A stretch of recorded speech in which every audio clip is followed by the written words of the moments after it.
Hai, Assalamualaikum. Okey, selalu tak anak-anak anda diserang penyakit sesama, batuk dan demam? Biasanya ketiga-tiga ni saling berkait kan. Kalau dah demam tu cepat sangat kena sesama, kena batuk. Okey, sebenarnya tiga sakit ni dia berkait dengan sistem imun anak yang lemah lah kan. Jadi Kak Cik nak share hari ni suplemen Shaklee yang membantu masalah demam, batuk dan sesama di kalangan anak-anak kita. Okey, yang pertama ialah Omega Guard. Okey, Omega Guard ni sangat bagus diberi kepada anak sekiranya anak-anak dah menunjukkan simptom-simptom nak demam, lepas tu ada batuk, ada sesama kan.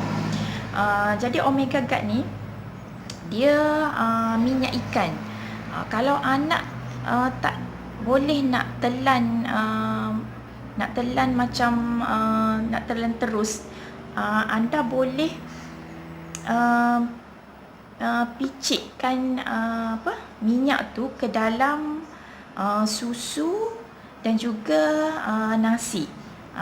Maksudnya kita gaulkan minyak ikan ni dalam nasi untuk kita suap ke anak lah. Jadi dia membantu mengurangkan masalah batuk dan melegakan pernafasan kita, melegakan pernafasan anak-anak lah. Dia juga dapat membantu mencairkan kahak. Maksudnya batuk tu akan lebih baik lah bila kita bagi Omega Guard ni. Okey, yang kedua ialah Chewable Vitamin C Plus. Okey, Chewable ni sangat sedap sebab ia berperisa buah-buahan dan sangat digemari oleh anak kita lah. Dia boleh kunyah macam gula-gula. Okey, Chewable ni dapat membantu meningkatkan sistem imun anak daripada demam lebih teruk lah. Jadi boleh bagi vitamin Chewable Vitamin C Shaklee. Okey, yang ketiga ialah milkshake. Okey, milkshake ni dia kaya dengan 24 vitamin dalam satu tong ni. Ia macam susu.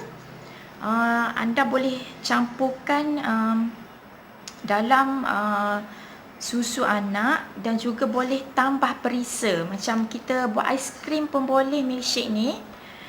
Dan ia membantu meningkatkan selera makan anak-anak kan. Bila demam sesama batuk ni, anak-anak jadi kurang selera makan. Jadi kita boleh bagi milkshake ni untuk meningkatkan selera makan anak-anak. Juga bantu masalah sembelit. Okey, tiga produk ni sangat digalakkan untuk ambil masa anak-anak diserang demam sesama dan juga batuk.